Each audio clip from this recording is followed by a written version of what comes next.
What if I told you that in the 19th century, the biggest threat to your safety wasn't the serial killers lurking in the streets, but the police themselves? We all imagine brilliant detectives solving complex mysteries with sheer genius. But the reality of American policing back then was absolute deadly incompetence. Today, we are exposing the ridiculous, fatal flaws in the justice system that literally handed monsters a free pass to kill again. Just wait until you hear about the third one, where investigators completely lost their minds over two identical strangers. The morning of August 4, 1892, in Fall River, Massachusetts, was suffocatingly hot, but the temperature outside was absolutely nothing compared to the gruesome slaughterhouse the Borden residence had just become. Imagine stepping into a cramped, humid parlor, the air incredibly thick with the metallic stench of fresh blood and the aggressive buzzing of summer flies. Andrew Borden, a wealthy and highly prominent local businessman, lay slumped awkwardly on the sitting room sofa, his face completely obliterated by repeated, merciless strikes from a heavy blade. His left eye had been split cleanly in two, and his dark blood was still actively pooling onto the pristine floral carpet. Upstairs, the nightmare continued with a level of terrifying brutality that defied all human comprehension. His wife, Abby Borden, was found face down in the guest bedroom, submerged in a horrifying pool of coagulating crimson. She had been struck violently in the back of the head at least 19 times with a hatchet, her skull crushed with a sheer ferocity that spoke of deep personal rage. For any modern observer, this is the exact moment where the flashing sirens arrive, the entire street is immediately locked down, and the bright yellow police tape is strung up across every single entrance to protect the truth. But the reality of 19th century American justice was about to turn this horrific tragedy into an absolute farce. You see, the concept of crime scene preservation simply did not exist in the minds of Victorian-era law enforcement. When the Fall River police finally arrived at the bloody aftermath, they brought absolutely zero understanding of forensic isolation, evidence contamination, or spatial security. There were no designated perimeters established, no protective gloves worn, and absolutely no strict protocols for securing the boundaries of a brutal double homicide. To these early officers, the house wasn't a fragile puzzle of microscopic, indirect evidence waiting to be carefully pieced together. It was quite literally just a building where something incredibly bad had happened. What unfolded next was a display of pure, unadulterated incompetence that would make any modern forensic detective physically ill. Instead of heavily barricading the doors, the police essentially treated the gruesome crime scene like a morbid neighborhood open house. Curious neighbors, aggressive newspaper journalists, local doctors, and completely random civilian onlookers were allowed to casually stroll right through the front door. Dozens of people wandered freely through the narrow hallways, trampling over the blood-soaked floorboards with their muddy boots, kicking around potential physical clues, and thoroughly destroying any trace evidence that might have pointed directly to the killer. People were literally moving furniture around to get a better look at the corpses, while police officers absent-mindedly chatted in the very rooms where the butcher had just swung an axe. But while the entire town was busy treating a double homicide like a bizarre tourist attraction, the most crucial figure in this entire bloody saga was sitting quietly right in the middle of the chaos. Lizzie Borden, the 32-year-old unmarried daughter and former Sunday school teacher, was the only person known to be inside the house with the victims when the brutal attacks occurred. Eventually, amidst the absolute circus of trampling journalists and gawkers, the police officers finally realized they should probably conduct a thorough search of the residence to find the heavy murder weapon, or, more importantly, the killer's blood-drenched clothing. They began tearing through the dusty closets and the dark basement, eventually making their massive way up the narrow wooden stairs directly to Lizzie's personal bedroom. This was the critical juncture of the entire investigation, the exact moment where the truth was likely hiding just behind a wooden door. But as the investigators prepared to thoroughly ransack her personal belongings, Lizzie politely stopped them in their tracks with a remarkably convenient excuse. She lowered her eyes and delicately informed the male officers that she was currently not feeling well because she was suffering from her monthly illness. In the rigid, hyper-conservative society of 19th century America, this simple biological statement was the ultimate get-out-of-jail-free card. The tough, authoritative police officers were instantly paralyzed by overwhelming embarrassment and sheer Victorian prudishness. The very thought of handling a woman's intimate unmentionables or intruding upon her delicate feminine condition was so deeply horrifying to these men that they completely abandoned their professional duties on the spot. They practically tripped over themselves, apologizing, tipped their hats, and immediately backed away from the bedroom door. Instead of tearing the floorboards apart and emptying every single drawer, they performed a ridiculously cursory glance from the hallway and left her private sanctuary entirely untouched.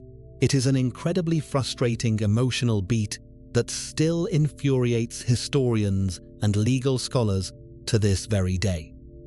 The smoking gun, the heavily blood-stained dress that the killer absolutely must have worn to commit such an intimately violent butchery, was almost certainly hiding right there in her wardrobe, completely vulnerable to discovery. Yet, it was allowed to remain concealed, eventually to be quietly burned in the kitchen stove a few days later, simply because Victorian social etiquette and polite manners triumphed over the pursuit of basic justice. Two innocent human beings were brutally hacked to pieces in their own home, and the police literally walked away from the prime suspect's hiding spot because they were too scared of the female menstrual cycle.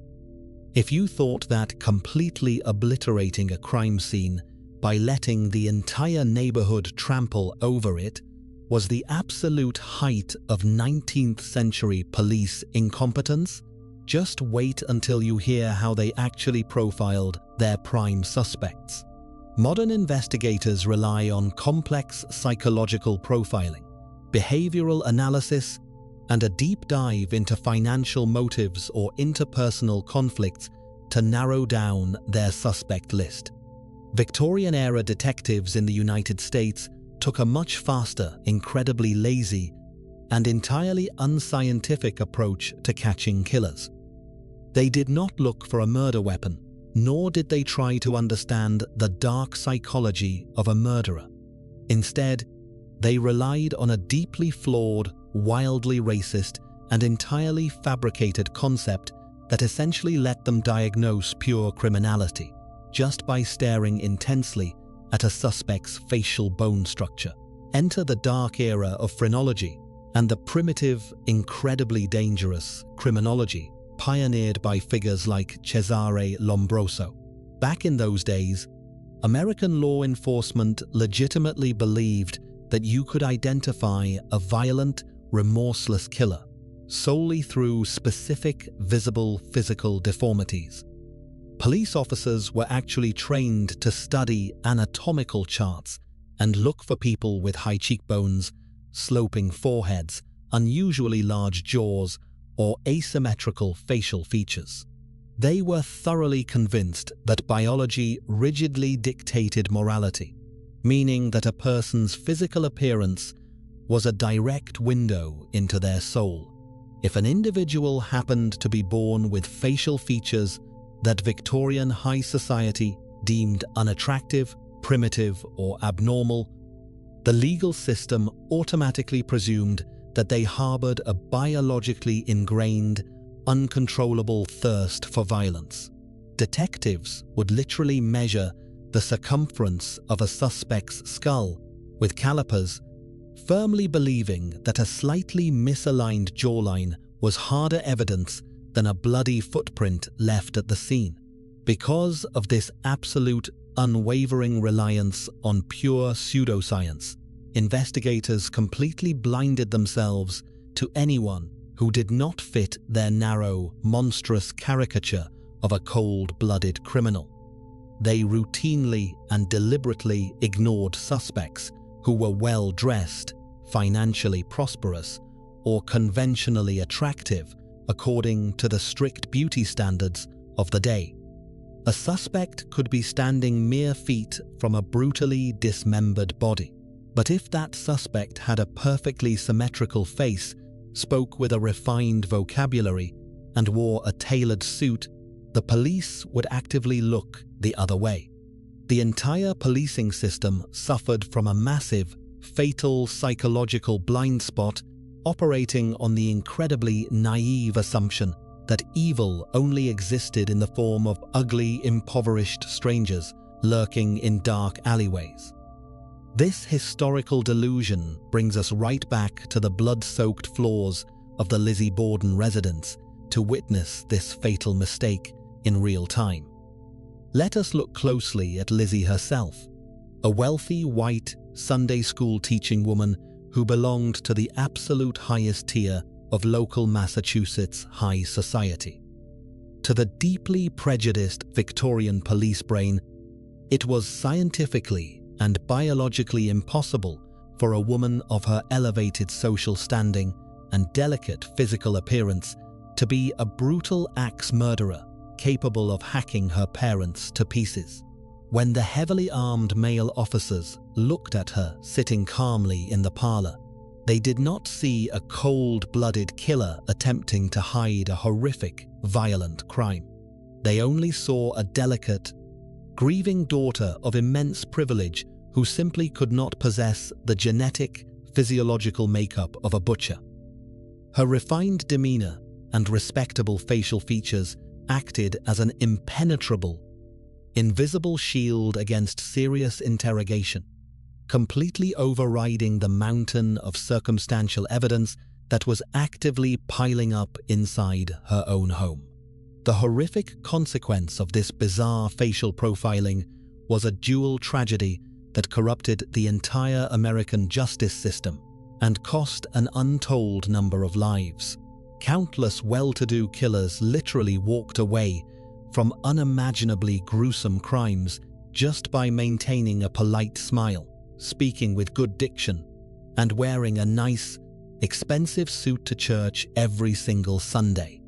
They operated with absolute terrifying impunity, knowing full well that their generational wealth and conventional physical attractiveness essentially rendered them legally invisible to even the most seasoned detectives. Meanwhile, innocent, impoverished people, particularly immigrants and working-class citizens who naturally possessed the facial features that Lombroso's pseudoscience carelessly classified as savage, were routinely rounded up off the streets, violently interrogated, and locked inside damp prison cells for heinous murders they had absolutely nothing to do with. The police essentially handed out permanent free passes to elegant, sophisticated monsters while throwing the full crushing weight of the law at innocent people whose only real crime was losing the genetic lottery. If you want to see an entire police department completely lose its collective mind over two identical strangers, look no further than the cold, heavily fortified walls of Leavenworth Penitentiary in the spring of 1903. Imagine the sheer, unparalleled panic that must have washed over the intake room when a new, unassuming inmate named Will West shuffled in to serve out his sentence. As the guards began their standard, deeply monotonous processing routine, the chief records clerk stopped dead in his tracks, staring intensely at the new arrival's face. The clerk confidently declared that he had processed this exact same prisoner before, remembering his features perfectly. Will West, however, vehemently denied the accusation, insisting he had never stepped foot inside Kansas, let alone this specific maximum security prison. The guards merely smirked, assuming it was just another desperate, transparent lie from a seasoned criminal, and immediately pulled out their specialized metal calipers to take his official physical measurements. To fully understand why this mundane intake process was about to trigger a historic catastrophe, you have to realize that before 1904, American law enforcement stubbornly, almost aggressively, refused to utilize fingerprints. Instead, the absolute gold standard of criminal identification across the country was something called the Bertillon system. Invented by a French statistician, this incredibly tedious, overly complicated method operated on the wildly optimistic scientific assumption that no two human beings on the planet could possibly share the exact same bone dimensions. Police departments from New York to Chicago essentially threw away their common sense and blindly trusted this complex bone math. Detectives spent countless hours meticulously logging the exact length of a suspect's left foot, the precise width of their cheekbones, the span of their arms, and the circumference of their skull. They openly scoffed at the emerging science of fingerprinting, viewing it as a bizarre, highly unreliable novelty fit only for theoretical academics, not hardened, real-world investigators. But on that fateful afternoon in Leavenworth, the absolute infallibility of the Bertillon system collapsed in real time right before the bewildered eyes of the prison staff. After carefully recording Will West's exact bone lengths, the clerk cross-referenced the precise numbers with their massive, floor-to-ceiling filing system and found an undisputed perfect match. He aggressively shoved the matching mugshot into Will's face, expecting a sudden, defeated confession. Will stared at the faded photograph in genuine terror and muttered, "That is my picture, but I don't know where you got it, for I know I have never been here before." Irritated by the stubborn denial, the clerk checked the current location status on the prisoner's file, and his blood ran completely cold. The man in the file, William West, was not a past offender who had been released. William West was currently serving a life sentence for first-degree murder, and he was sitting inside a locked cell just a few concrete corridors away at that exact very moment. The terrified guards immediately rushed to the cell block and brought William down to the processing room, placing him side by side under the harsh lighting with Will. The entire room fell into a stunned, deafening silence. Here stood two men with two identical faces, sharing the exact same name. And most terrifyingly for the entire foundation of the American justice system, they shared the exact same mathematically perfect Bertillon bone measurements. Yet, after a frantic investigation, it was definitively proven that these two men had absolutely zero blood relation. They were simply a freak genetic coincidence. This mind-bending, terrifying doppelganger incident utterly shattered the arrogant illusion of 19th century police work. The stubborn, institutional refusal to adopt fingerprinting years earlier meant that investigators had essentially been arresting, trying, and hanging people based entirely on a glorified game of anatomical roulette. By putting all of their unwavering faith into measuring tape and skull calipers, Victorian-era detectives created a massive, systemic loophole that completely invalidated countless criminal profiles and court convictions. If two random, unrelated strangers could share the exact same cranial diameter and middle finger length, it meant that defense attorneys could easily cast reasonable doubt on absolutely any physical identification. Even worse, it meant that actual, bloodthirsty killers were routinely given plenty of time to casually escape jurisdiction, while the police confidently locked up an innocent lookalike whose elbow just happened to be the same length as the murderer's. They had the ultimate, foolproof biological barcode resting right at the very tips of their fingers, but their hubris made them trust a broken ruler instead. We have already established a chaotic environment where investigators actively trampled over bloody crime scenes and completely ignored prime suspects simply because they possessed the refined facial features of the upper class. The sheer magnitude of this investigative negligence naturally leads to a terrifying question about the next phase of the process. You have a dead body lying on the floor, a ruined crime scene devoid of usable indirect evidence, and a suspect who looks entirely too nice to be detained. Who exactly steps in to examine the victim and officially declare the cause of death? Common sense strongly dictates that a highly educated medical professional, a doctor trained to decipher the silent clues left behind by violence, would take charge. You would be absolutely wrong to assume that. In the grim reality of the 19th century United States, the person standing over a brutalized corpse was almost never a physician.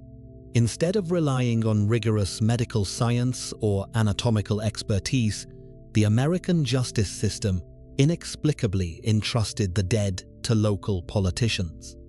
In major municipalities like Brooklyn around the year 1897, the incredibly vital role of the coroner was nothing more than an elected political position handed out to loyal party members. It did not matter in the slightest if you had never stepped foot inside a medical university or if the sight of blood made you faint. Regular tradesmen such as carpenters, local farmers, saloon keepers, and ambitious undertakers routinely campaigned for and won the job of chief death investigator. These everyday men were suddenly granted absolute legal authority to determine exactly how and why a citizen perished, armed with zero medical training and a profound, dangerous ignorance of human biology. A neighborhood butcher or a popular baker might literally be the primary authority deciding if a complex poisoning case was a cold-blooded murder or just a tragic bout of severe indigestion. The foundational layer of forensic pathology was entirely controlled by unqualified opportunists who were heavily incentivized to secure future votes rather than secure actual justice for the deceased. This staggering level of professional incompetence was instantly weaponized by a municipal payment structure seemingly designed to breed absolute corruption from the ground up. Coroners were not provided with a standard, reliable government salary that might encourage objective and thorough investigations. Instead, they operated on a strict piece rate basis, essentially earning a financial bounty for every single body they processed through the system. In late 19th century Brooklyn, a coroner pocketed exactly $8.50 for each individual case they officially closed. This highly specific financial incentive prioritized pure, unadulterated greed over any semblance of investigative integrity or moral duty. The faster a politically appointed coroner could rubber stamp a death certificate and clear a body from the overflowing morgue, the faster they received their government payout. There was absolutely no motivation to spend agonizing days analyzing subtle bruising, investigating obscure toxicology, or interviewing witnesses when a quick, careless signature yielded the exact same monetary reward. This system effectively transformed the solemn aftermath of sudden death into a high-speed, profit-driven bureaucratic assembly line.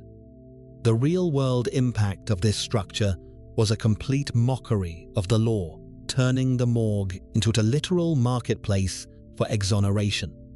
When an ambitious coroner wanted to quickly pocket their government fee without doing any tedious, time-consuming paperwork, obvious homicides magically transformed into unfortunate daily mishaps.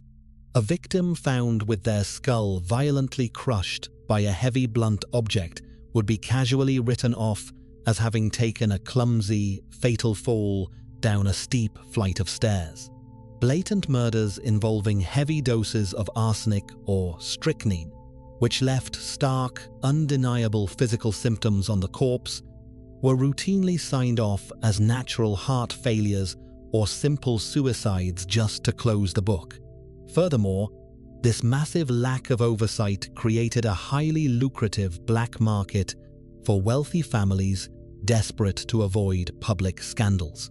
If the reckless son of a prominent, high-society family murdered a business rival or caused a fatal overdose in a brothel, a few extra dollars slipped to the local carpenter-turned-coroner ensured the official public record reflected a sudden, tragic illness.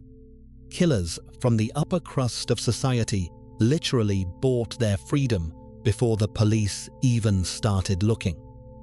It is a profoundly chilling realization that the final voice advocating for a brutally murdered citizen was entirely compromised from the very moment their heart stopped beating. The entire apparatus of justice in these cities was blindfolded by systemic corruption, political patronage, and sheer medical illiteracy. A grieving family could not rely on the law to find the truth because that truth was actively being buried by the exact men hired by the city to unearth it. The ultimate, horrifying tragedy of this era's justice system was that a human life, no matter how viciously it was taken, could be completely devalued, ignored, and permanently erased from the historical record for the meager price of $8.50. Let us pivot away from the blood-soaked parlors of the East Coast and turn our attention to the rapidly expanding, chaotic streets of Chicago in the early 1890s. This vibrant metropolis, bustling with unprecedented industrial growth, served as the perfect hunting ground for America's first widely recognized serial killer. His name was HH Holmes, a charismatic, well-spoken, and remarkably dapper pharmacist who meticulously constructed a sprawling, nightmarish hotel that a horrified press would eventually dub the Murder Castle. This architectural monstrosity was not just a building, it was a bespoke slaughterhouse explicitly designed for mass murder. It featured bizarre soundproof rooms, winding secret passages, dead-end hallways, and a subterranean basement fully equipped with a massive crematorium and corrosive acid vats. Scores of young, independent women, many of whom were starry-eyed tourists flocking to the spectacular World's Columbian Exposition, entered his grand, welcoming lobby, and simply vanished from the face of the earth. You might logically assume that operating a criminal enterprise of this massive industrial scale would require a criminal mastermind of unparalleled genius to continuously evade the law. But the terrifying truth is that Holmes was not constantly outsmarting a highly coordinated network of brilliant detectives. To comprehend how a monster could operate so freely and blatantly, you must realize that the 19th century United States possessed absolutely zero interconnected law enforcement infrastructure. The Federal Bureau of Investigation, the centralized national agency we implicitly rely on today to track dangerous fugitives across state lines, would not even exist until its founding in 1908.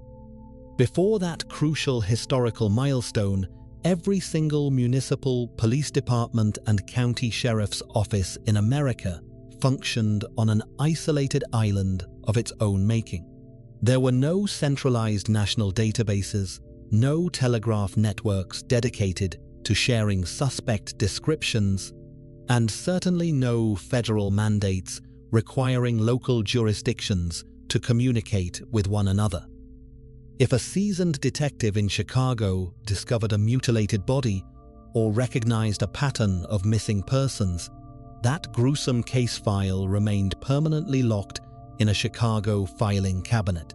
A police chief in Philadelphia or a hardened Texas Ranger had absolutely no idea what horrific crimes were actively occurring just a few hundred miles away.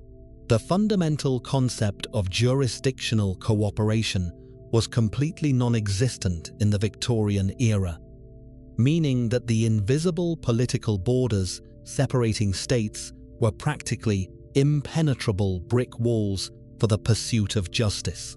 This extreme localization of police work handed highly mobile predators like Holmes an ultimate, unstoppable cheat code for evading capture.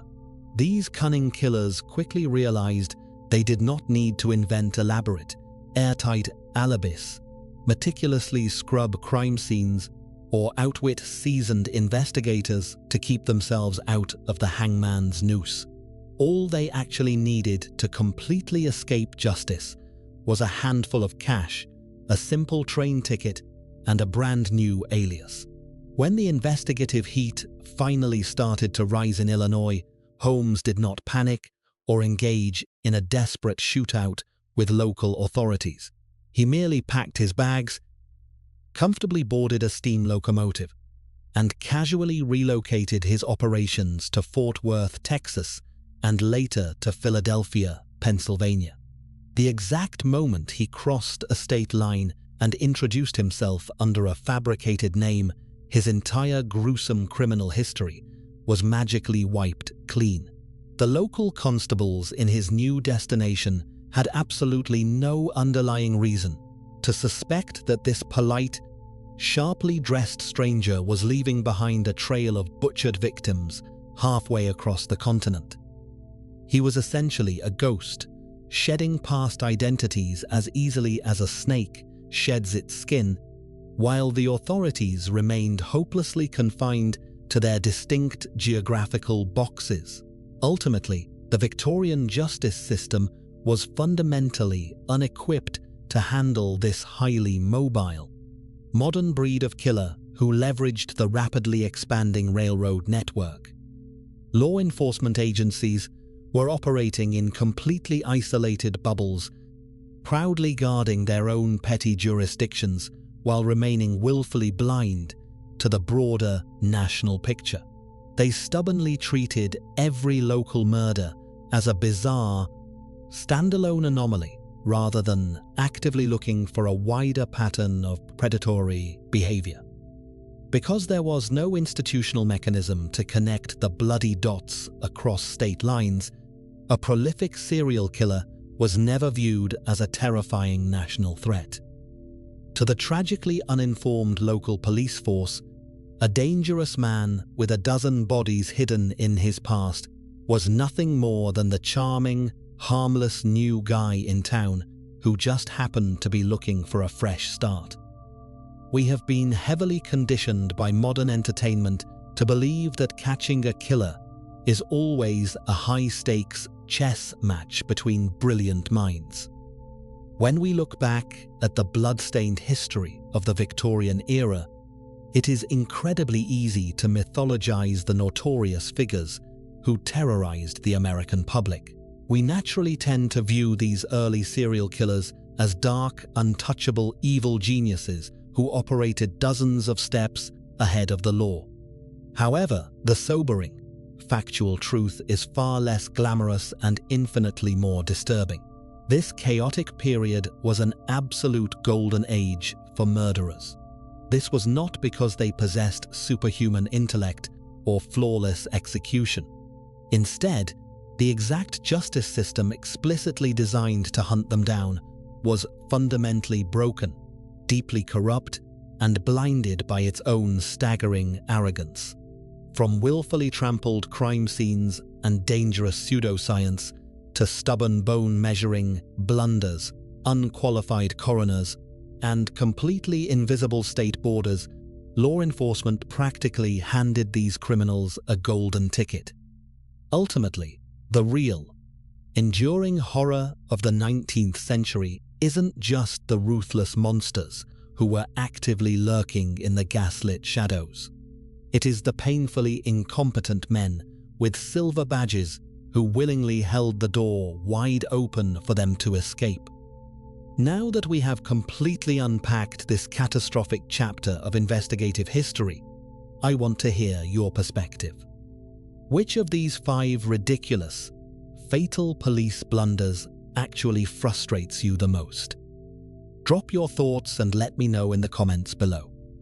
If you want to peel back the curtain and dive even deeper into the dark, unsolved mysteries of our history, hit that subscribe button. Turn on your notifications right now so you never miss another case.